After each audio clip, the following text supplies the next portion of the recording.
Here is the first look at this year's WTA rankings following the first major championship of 2025. With that Australian Open now being wrapped up, let's look at these rankings. Today's video, we're going to look at the top 10 in the WTA rankings, and there's two changes to them, and we'll get there when we get there. Let's start with the world number one right now, Aryna Sabalenka. Sabalenka makes it to this year's final, tried to get a three-peat, but Madison Keys cuts her short with that great tournament by Keys. But nonetheless, Sabalenka is still your number one. But on her heels at number two is Iga Swiatek. Swiatek, Sabalenka, 200 points apart. We have the Qatar tournament coming up. Well, remember, Iga Swiatek's won it 3 years in a row. This is going to be a very good battle between Sabalenka and Swiatek during the course of this year.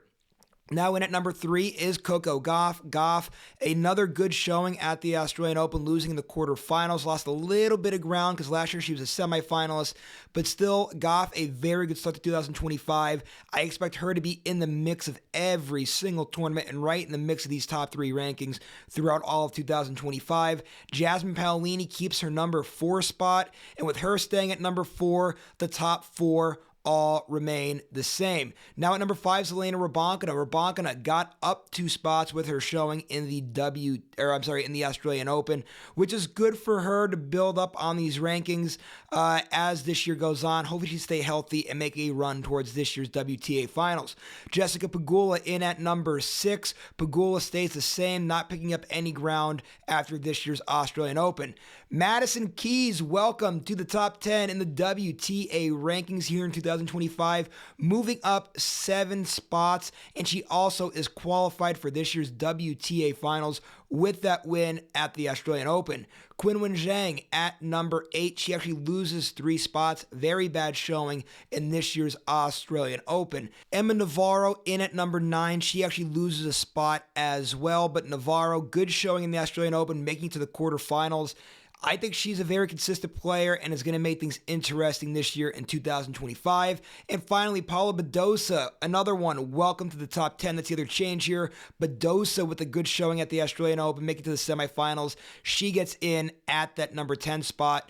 And with the way she's been playing in late 2024, now early 2025, she has a lot to build on here this year.